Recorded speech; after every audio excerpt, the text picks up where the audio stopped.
most respected advisors, announcing his departure over apparent policy differences. Can the president find a defense secretary that agrees with his America First strategy, but also has the chops to lead the Pentagon? We'll dig into that question. Hello and welcome to Fox News at Night. I'm Shannon Bream in Washington. On one hot issue, the president heard the message from his base loud and clear. Now says he will veto any bill that doesn't contain funding for the border wall. On the other hand, he's holding firm tonight on pulling out of Syria, even signaling plans to get out of Afghanistan. And that combo may have led to today's shock announcement from Mattis. Chief National Correspondent Ed Henry's following it all. He joins us live from New York. Hey, Ed. Hey, Shannon, good to see you. Yeah, before President Trump took that new stand today to vow that he'll veto any spending bill that does not have new money for the wall, he was sending the opposite signal yesterday, and his political base was lashing out at him for appearing to cave on a key immigration promise from 2016. So it's interesting that overnight the president seemed to change the headline a bit by mollifying his political base with an abrupt announcement that the U.S. is pulling troops from Syria, which was another key promise, of course, in 2016 about not being the world's policeman. Now, while the president is now getting kudos from his base for seeming to stand tall on both the wall funding and that move you mentioned in Syria, followed by news he's also planning to start bringing U.S. troops home from Afghanistan as well. On the negative side for him, that sparked a domino effect of Defense Secretary James Mattis revealing late today he's resigning effective the end of February. A senior defense official telling our own Jennifer Griffin this was not a forced exit, that he met with the president at 3 p.m. Eastern to deliver a letter of resignation. That letter blunt in saying the commander-in-chief needed someone more in line with his thinking, particularly when it came to the treatment of U.S. allies. All of this also led a recent ally of the president, Lindsey Graham, to issue this dire warning about the risk of pulling out of Afghanistan. Quote, if we continue on our present course, we are setting in motion the loss of all of our gains and paving the way toward a second 9/11. Graham, however, within minutes of that tweet, sent another one basically defending the president and House Republicans on border funding. Though Democrat Chuck Schumer warned, you put all these developments together, and he thinks it looks like chaos. The stock market's down another 500 points. General Mattis is stepping down, and we know he has real disagreements with the president on Syria and on the wall. And now, President Trump is throwing a temper tantrum and creating the Trump shutdown of the government. I give them a little bit of an out, steel slats. We don't use the word wall necessarily, but it has to be something special to do the job. Steel slats. I've made my position very clear. Any measure that funds the government must include border security. Has to. Now, the reason the president was so aggressive in dealing with immigration today, remember, back in March, he vowed he'd never sign another one of these stopgap measures to kick the can down the road without new money for the wall. That's why conservatives like Rush Limbaugh spent the last 24 hours telling the president, don't backpedal, and Coulter warning he'll lose re-election if he does not stand firm and fight for a signature issue that, remember, helped fuel his 2016 victory. Shannon? Yes, it did. All right, Ed Henry, thank you very much. Thank you. The spending bill now goes to the Senate, where it's going to need 60 votes to move forward. And many lawmakers, well, they're not happy. It looks like they could be stuck here at work instead of getting away for the Christmas break. Senior Capitol Hill producer Chad Pergram, who was working all the time, every day and night, he's sitting by live on the Hill to tell us more. What happens now, Chad? Well, a lot has changed in the past 24 hours, Shannon. You know, they were moving this interim spending bill without wall money through the Senate last night, and you had senators in the back of the chamber singing Christmas carols. It was kind of a joyous occasion. Well, everything changed this morning. House Republicans said, let's go to the mat and fight. And then President Trump summoned House Speaker Paul Ryan to the White House, and he threatened a veto. So by mid-afternoon, what was in place was an interim spending bill to fund the government through early February and also include $5 billion in border wall funding. They passed that bill through the House tonight, 217 to 185, and many doubted it could pass, including House Minority Leader Nancy Pelosi. By the way, they have a lot of people who are missing, who are absent here, so they never did have the votes for their wall, but they now don't even have a full complement of members here. The House Majority Whip, Steve Scalise, indicated that they proved Nancy Pelosi wrong. Again, she's one of the best vote counters here on Capitol Hill. Here's the problem now. This bill goes over to the Senate. The Senate meets at noon tomorrow, and the House and Senate are not aligned. The House has passed a bill with border wall funding. The Senate has passed one without. So they have to figure this out. Listen to what the House Majority Leader Kevin McCarthy had to say. I think House has now passed a bill. The Senate has passed a bill. Now we find where the common ground lies. This is a pretense. This bill is going nowhere. The Senate won't accept it.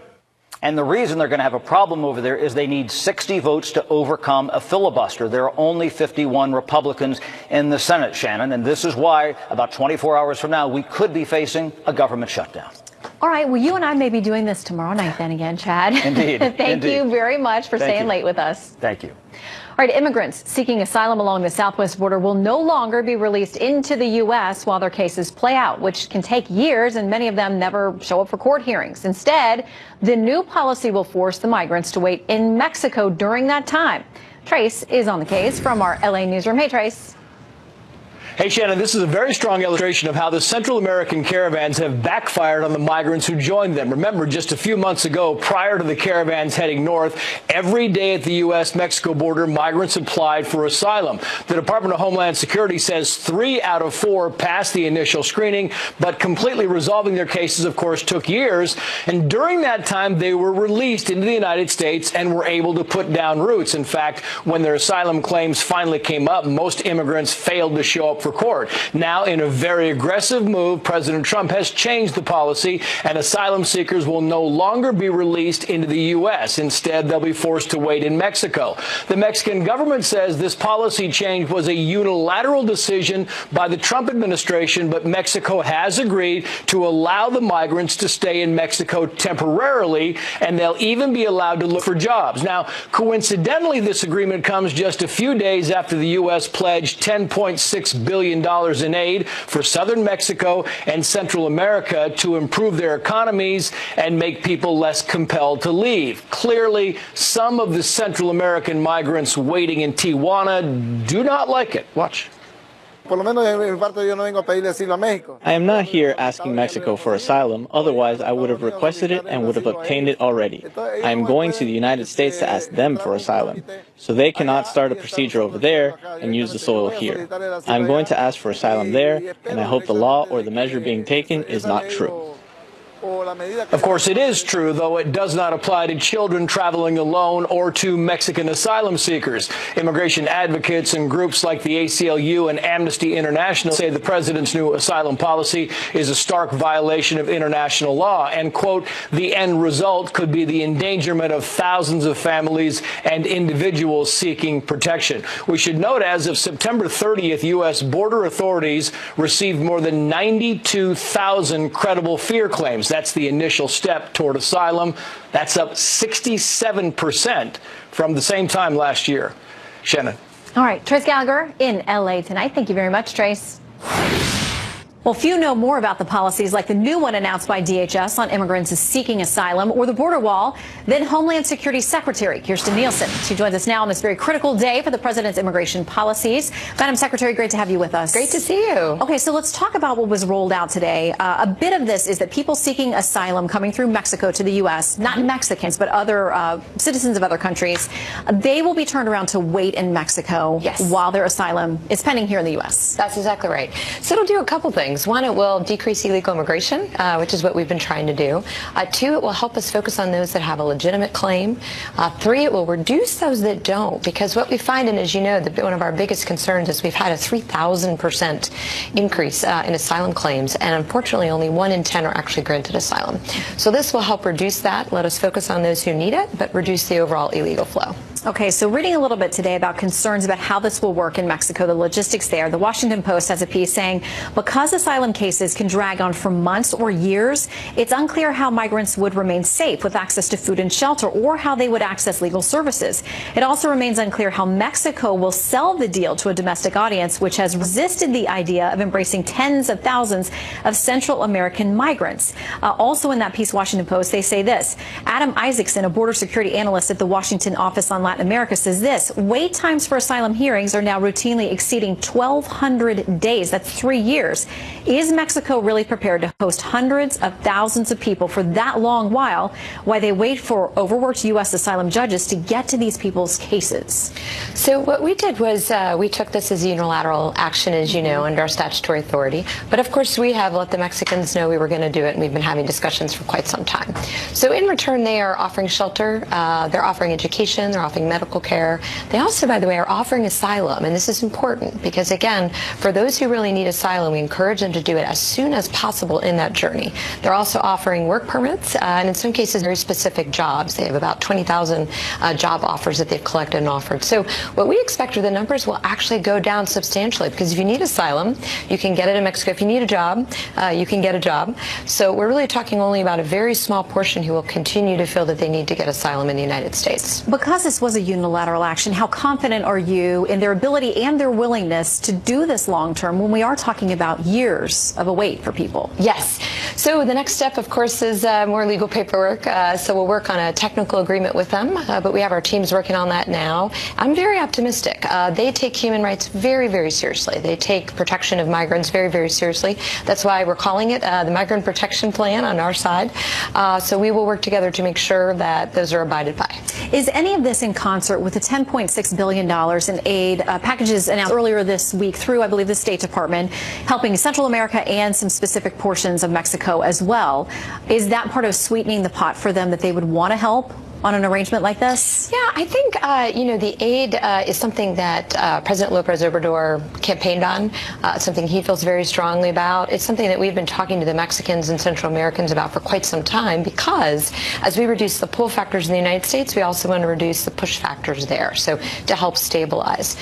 So they're happening at the same time, but they're both part of larger conversations we've been having for quite some time. Okay, so this is just the latest round in what's been going on at the border. I mean, for months there have been tensions there. There have been all kinds of events that we'll talk about, but the president has talked about wanting this to be a tougher crackdown on immigration, illegal immigration, yes, and the border. Here's what he told our Chris Wallace. Are you happy with Kirstjen Nielsen at DHS? Well, I like her a lot. I respect her a lot. She's very smart. I want her to get much tougher, and we'll see what happens there. But I want to be extremely tough. Is this part of the getting tougher? How's the relationship now? Well, first of all, this is not something that happened overnight. So this is something that I've been working very hard on for a very long time, most of the time that I've been Secretary of DHS. But the president and I have a great relationship. Look, he's making it clear every day. He will protect Americans. He will secure the border. And he wants to make sure that we all do everything we can to do just that. Okay, you know there will be legal challenges to this. There have been to any number of things this administration has done. We are waiting on numerous fronts at a number of different legal venues and courts that are ruling here. We have a ruling out of a federal judge here in D.C., Judge Sullivan, who is now pushing back on this idea that people cannot, as asylum claims, come here saying they fear gang violence or domestic violence. He says that violates the law, and you're going to have to take those people. So we're reviewing that court case. What that was a case that former Attorney General took. Basically, I think it was the matter of AB is the one that he's talking about. But this goes to the heart of asylum. Asylum is a discretionary grant, and it's made to be made one by one. So we should review one by one.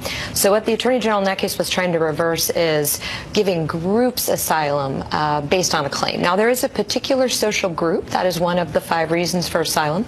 So if you qualify there, you qualify there. But when it comes to those particular issues that were raised in that case, he was suggesting let's look at them one by one and make sure they meet the law. Okay, so let's talk about the wall itself. Obviously, it is the center of a contentious, raging battle on Capitol Hill over funding at this point and whether or not it's going to trigger a government shutdown. But you know there are critics on the right who think the president is not standing up to something that he said repeatedly during the campaign that he would do, which is just get this wall built. It's going to be a physical barrier. It's going to happen. Breitbart writing this, the big, beautiful border wall promised during the 2016 campaigns being built as a see-through barrier of steel slats. They point to the president's description of that. They go on and call it Trump's concession and rhetorical turnaround.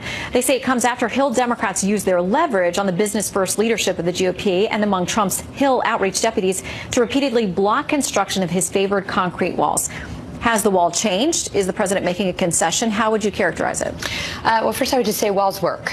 We know they do. We've seen it in San Diego. We've seen it in Yuma. Everywhere we have that physical infrastructure, we see illegal immigration drop by 95%. The president will continue to advocate for what the men and women of the Border Patrol say they need, and this is what it is. It's a physical infrastructure along with the technology and personnel that go to it.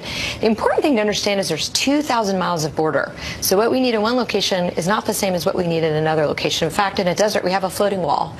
We wouldn't need that in other locations. Some places we have levee wall. So the wall hasn't changed. It's just going to meet the operational requirements as described and articulated by our Border Patrol agents, and that's what the president continues to advocate for. We got to get the wall done.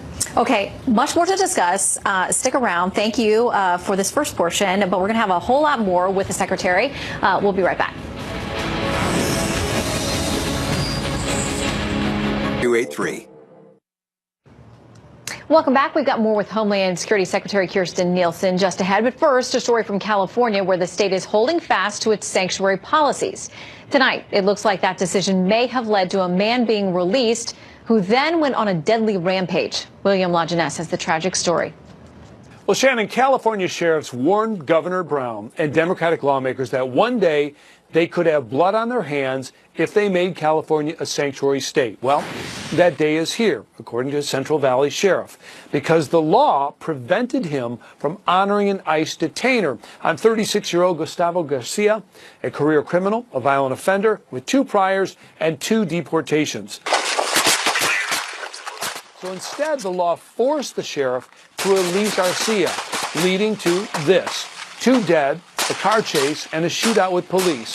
Police picked up Ruiz high on drugs on Friday. Now, seeing his prior deportations, ICE issued the detainer. But 10 hours later, the sheriff released him because the sanctuary law banned the sheriff from honoring that detainer. Released, Ruiz stole 300 rounds of ammunition. He shot 6, killed 2, then injured 3 more before dying in a car chase. None of which would have happened, says the sheriff, without the law, which prohibited police from communicating with ICE when a criminal alien is arrested. That tool has been removed from our hands. And because of that, our county was shot up by a violent criminal that could have easily been prevented had we had the opportunity to reach out to our local counterparts. Deported in 2004 and 2014, ICE said in this statement, quote, "This is an unfortunate and extremely tragic example of how public safety is impacted with laws or policies limiting local law enforcement agencies' ability to cooperate with ICE." So Garcia got 2 years in federal prison for armed robbery and assault, and later 2 more years for drug possession. But under California law, that is not considered serious enough for police to honor an ICE hold.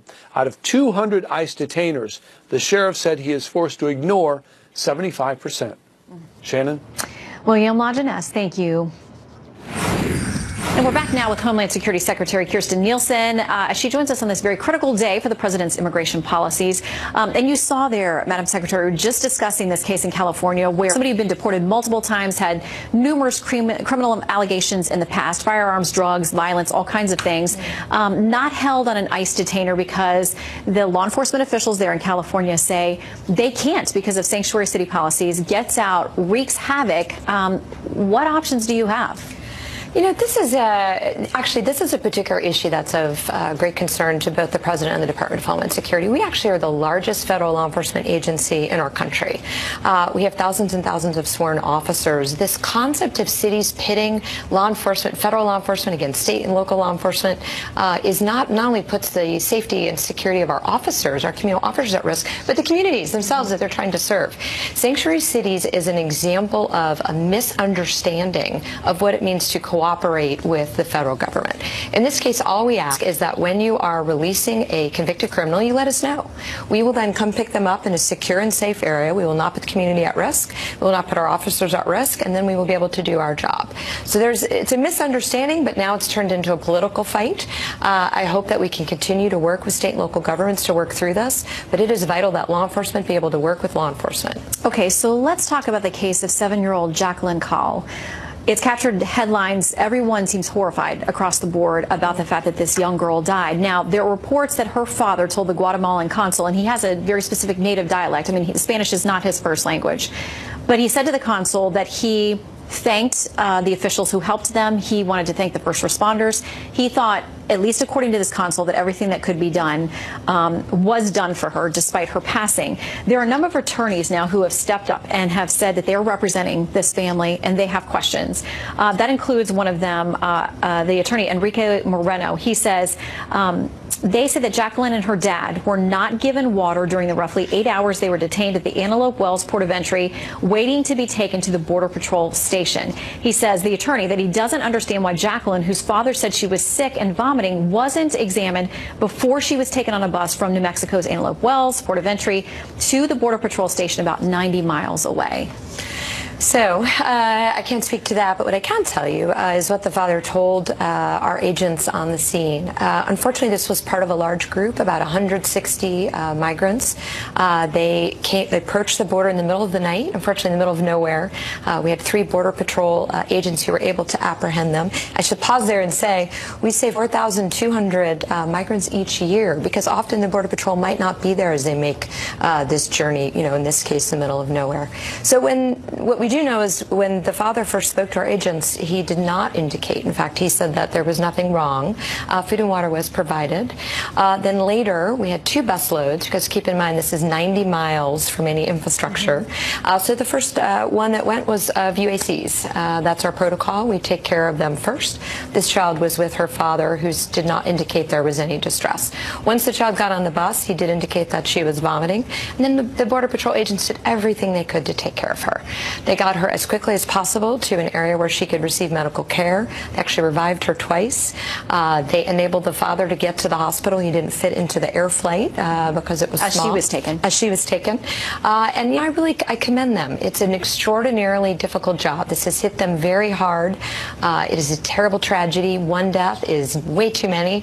But the CBP really did everything they could to care for this child.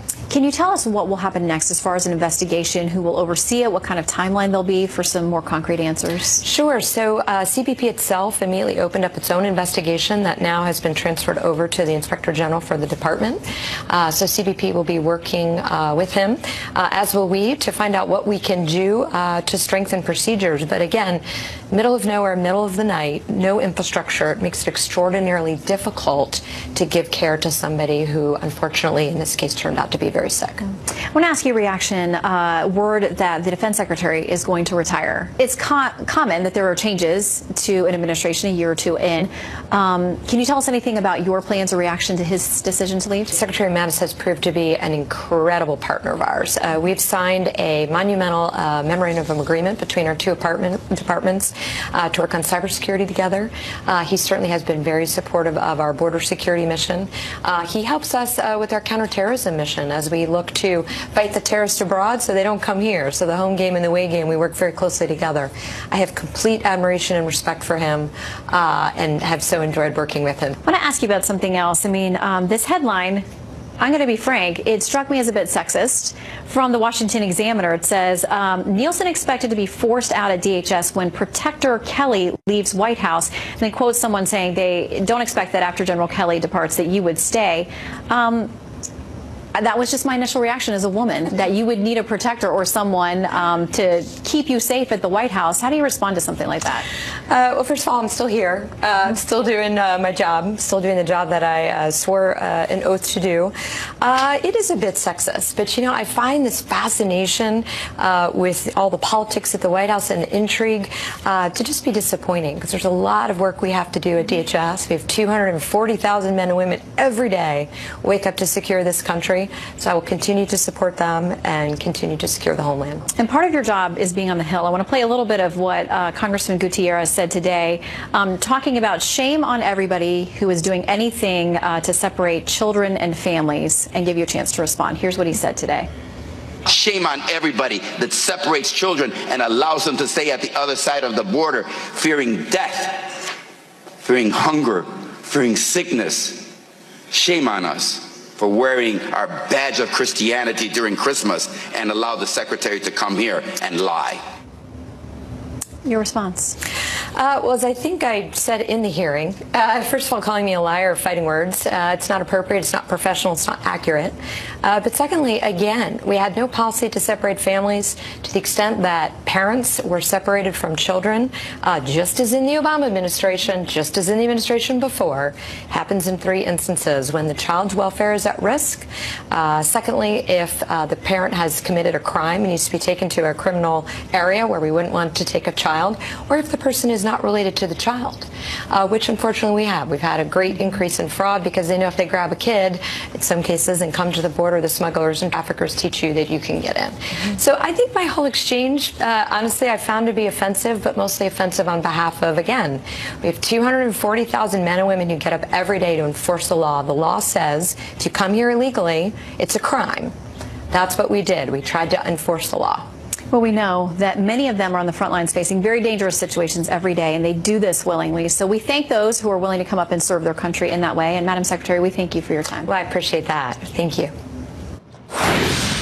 Okay, with General Mattis leaving his post as Secretary of Defense because of differences with the president, the big question is, will the president be able to find a replacement who does share his philosophy?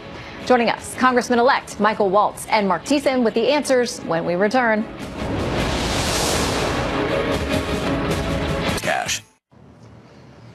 There are new reports that President Trump is considering a significant troop drawdown in Afghanistan. And there's going to be a change at the top of the Pentagon. We know that for sure. Defense Secretary Jim Mattis writing to the president, because you have the right to have a Secretary of Defense whose views are better aligned with yours, I believe it's right for me to step down from my position. The end date for my tenure is February 28th, 2019. Let's talk about it now with Republican Congressman-elect and former Green Beret Mike Waltz and Fox News contributor Mark Thiessen. Gentlemen, welcome to both of you. Thank you. Okay, so big news coming out this afternoon, and all of the behind-the-scenes scuttlebutt is that the defense secretary was very unhappy about the departure from Syria and Afghanistan. So, Mike, what happens next? Well, we promised the viewers that you guys were going to solve this whole thing. So. I can tell you, my phone is blowing up the entire day from soldiers, from sailors, Marines all over the world who are in commands, standing next to our Kurdish allies, standing next to our Afghans, and they are all stunned. Look, I've agreed with the vast majority of what this president has done on foreign policy. Yesterday alone, what he's doing against China and their theft of our intellectual property and cyber attacks. But I fear that he is on the brink of making a historic strategic mistake here. Half the world's terrorist organizations, recognized terrorist groups, exist in the Afghan-Pakistani border. They will reconstitute, and if we have a new Al-Qaeda and a new ISIS and a new caliphate on this president's watch attacking the United States, I think that would be, and if he's worried about, and I appreciate that he is, the soldiers that we're losing, that investment is minuscule compared to the investment we will have to make to get back into those areas and the losses that we'll take to get back into there if we're suffering attacks again. Yeah, here's how the Washington Post, under the headline, Trump agitating for major military withdrawal from Afghanistan. This is how they describe it. They say it signals a move that many of Trump's senior advisors and military officials have warned will plunge the country further into chaos. His good buddy and currently somebody who is pushing back hard on him, Senator Lindsey Graham, says this: the conditions in Afghanistan at the present moment make American troop withdrawals a high-risk strategy. If we continue on our present course, we are setting in motion the loss of all of our gains and paving the way toward a second 9/11. Can I just add, just very quickly, too, right next to Afghanistan is Pakistan with 10 times the population and a nuclear arsenal that we risk falling in. So the stakes are even much bigger than Al-Qaeda in Iraq. Yeah, so Mark, when he says a second 9/11, hyperbole, or should we be worried about that level of trouble? We should definitely be worried about that. I mean, Afghanistan is the country where they planned the 9/11 attacks. To withdraw from there and to withdraw from Syria in the fight there, which is a safe haven not just for ISIS but for Al-Qaeda as well. In fact, Al-Qaeda affiliate in Syria is more powerful than ISIS is in terms of global terrorist reach. I mean, I woke up this morning and it was the third Obama term. This is Barack Obama's foreign policy, withdraw from everywhere, except it's worse than the Obama foreign policy because Obama didn't have the benefit of hindsight. When he pulled out of Iraq and presaged the rise of ISIS, he didn't know, he didn't have the demonstration effect before him of what would happen when he did that. Donald Trump has the benefit of hindsight. In fact, he campaigned criticizing Barack Obama. Remember, he called him the founder of ISIS because he precipitously withdrew from Iraq and took our boot off the terrorists' necks. And Donald Trump has spent the past 2 years dealing with the consequences of Barack Obama's precipitous withdrawal and decision to pull out in the fight against ISIS. So it's just unconscionable to me. Why would he now go and repeat Obama's mistake, knowing from experience and watching what the consequences will be? All right, before we're out of time, I want to ask you both to weigh in. Who do you think steps up and takes this leadership role at the Pentagon? Because there are big positions that are open. UN ambassador, Interior Secretary, the AG, now Defense Secretary. To that point, I think there's only so much you can get through the Senate with all of those other cabinet positions. So you may see an insider, somebody who's already been confirmed, or a deputy, someone who is not going to be controversial from a confirmation standpoint, particularly with Attorney General and everything else that we have going on. You might not get a defense secretary confirmed. Think about this. Whoever that person is, if Donald Trump can find somebody to go in front of the United States Senate and defend the withdrawal from Syria and defend the withdrawal from Afghanistan, they're going to have to do that in the face of Marco Rubio and Lindsey Graham and all these other people. They might not vote for somebody who's willing to do that. They shouldn't vote for somebody who's willing to do that. He's one of their own. All right, we'll see. Gentlemen, thank you for weighing in tonight. We'll watch and wait. All right, it's beginning to look a lot like a shutdown. So what does that actually mean? Who are the American people going to blame, and how long would it last? Our power panel is here to weigh in. Jessica Tarloff, Jason Chaffetz, Katie Pavlich, they're all standing by. We'll be right back. It's a win-win. All right, if you are here with us this time tomorrow night, we always hope you will be, we could be minutes away from a government shutdown again. A shutdown the Democrats say is caused by a president they say bent on causing chaos. He says it's on them for not securing the border. Well, what does tonight's power panel think? Let's ask them. Fox News contributors Jessica Tarloff, Katie Pavlich, and Jason Chaffetz. Welcome to you all. Thanks, Shannon. Okay, so let's start here. I had Secretary Nielsen earlier to talk about this issue, about these new asylum policies that we have as they are continuing to fight on Capitol Hill about the wall. And it's interesting that this is what, in the New York Times, the spokesman for the foreign ministry in Mexico had to say. Roberto Velasco said the move did not represent an agreement between the two countries, but rather a unilateral move by the United States that we have to respond to. So, Jason, how does that work? Well, look, I think it is the right move. If you're claiming that you're fleeing a country because you're going to be persecuted, you're going to be killed, something like that, and Mexico is a safe place to be, then that's where you should be. You can apply for asylum, but that takes a long period of time. And the idea that they should have to stay in Mexico until they go through that process is a great move by President Trump. It's the right thing to do. Well, and Mexico says they're going to cooperate, but this was done unilaterally. So we're going to have to be dependent on them to actually do that, Jessica. Tonight, the House, they're still after that wall. Part of the package they just passed has more than $5 billion in funding because the president said today, I'm going to veto anything that comes to me without the funding I want for the wall. Steve Scalise, GOP congressman and House leadership, said this. Pelosi said it couldn't happen. We just proved her wrong. So, Jessica, now on back to the Senate. Yeah, on back to the Senate. I don't think it will pass in there. They do need the 60 votes, as Chad Pergram pointed out earlier on your program. And I can't imagine any Democrats going for this. But Nancy Pelosi was proven wrong. I know that was something Donald Trump really wanted to do. And I was on the network earlier this morning and definitely saw this going in a very different direction. I expected that he was just going to take it and keep the government open through February. And I don't know if it's the amount of criticism that he was getting from key players from his base, people like Ann Coulter, who were saying this was the main campaign promise. And you just said last week, I will shut it down. But he is following through. And I imagine there are a lot of people who have been donating to that GoFundMe. That's up to $10 million by this point. Got a ways to go. Got a ways to go. But still, I mean, for the red meat base there, this was the big winner. And he's sticking by it. Okay. Alexandria Ocasio-Cortez, Congresswoman-elect, tweets this. And just like that, GOP discovers $5.7 billion for a wall. $5.7 billion. What if we instead added $5.7 billion in teacher pay, or replacing water pipes, or college tuition, prescription refill subsidies, or green jobs? But notice how no one's asking the GOP how they're paying for it, Katie.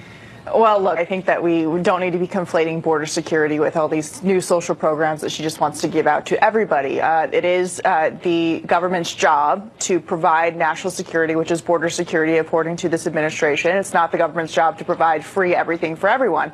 When it comes to this new asylum policy that the Mexicans are saying that we put onto them, look, it is Mexico's obligation, and they have a duty as a partner to us in terms of how much trade we have with them, what we do for their own national security, how we help them fight their corruption, their own drug issues in Mexico, to help us with this, stopping this tide of people from coming in.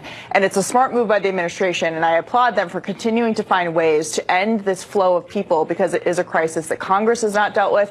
And by the way, Mexico is going to have to deal with this domestically, because they're realizing this resource issue that they've been putting on the United States for years and years and years, just allowing people to come through, shoveling them into the United States instead of dealing with it themselves. People in Tijuana were protesting, as we saw. They called it an invasion. They're realizing now that they need to do more to stop these illegal immigration problems at their southern border before they gets all the way to the southern border with the United States. Yeah, there are no quick and easy solutions for any of these problems. But as to this going back to the Senate now, Marco Rubio, who will get a vote on this, Republican over in the Senate, he tweeted this after the House vote. He said, "Bill passed in House tonight, reasonable. It has money for two important priorities, border security and disaster relief. No legitimate reason for Dems to shut down government over this. They voted for $800 billion for Obama stimulus, but won't vote for $5 billion to secure our border." Jason, I know that you've written about how this money works, how some of it is discretionary, how it can be moved around. You've seen this firsthand as a member. Yeah, Barack Obama, he wanted cash for clunkers, but the Democrats can't seem to come up with money to secure our southern border. Come on. Look, 75% of the $4 trillion is already funded. It's automatic programmatic spending, and no matter what Congress does, it's already passed. 75% of the remaining 25% has already passed. The VA, the troops, Health and Human Services. Those are usually the pinch points that get to members of Congress to say, we don't want to shut that down. We don't want to leave our troops out there, but that's already funded too. So they've gotten rid of all the pinch points. Now we're coming down to Homeland Security and the need to secure the border. And I think President Trump will have that fight. It's how he got elected. It's how he won the Republican nomination. It's the right public policy. It's what America wants. And if Schumer and Pelosi think they've got a better solution, they don't. Can't win the moral argument here. All right, quickly, I want to get Jessica and Katie in on this. But Jessica, Democrats, what motivation do they have to move at all if the government does shut down? Well, they don't really, except to keep people in their jobs and to keep the government open, which I think should be the goal at all times here, though it would be nice if we could have a long-term funding bill at some point. But President Trump last week in the Oval Office, meeting with the two of them, took the responsibility. He said, I'm fine with it. You can call it the Trump shutdown, and that'll be just fine. This issue is that important to me.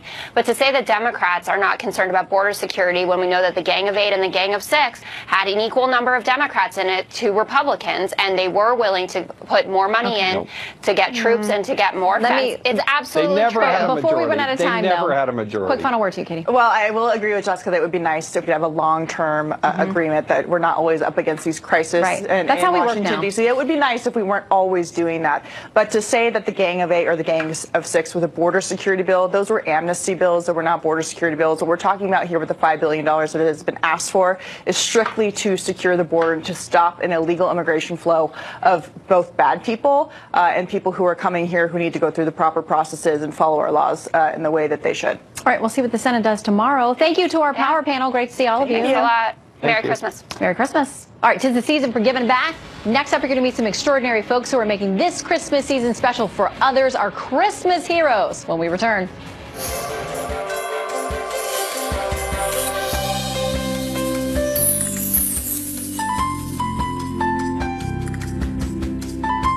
Great news. Liberty Mutual. Come here.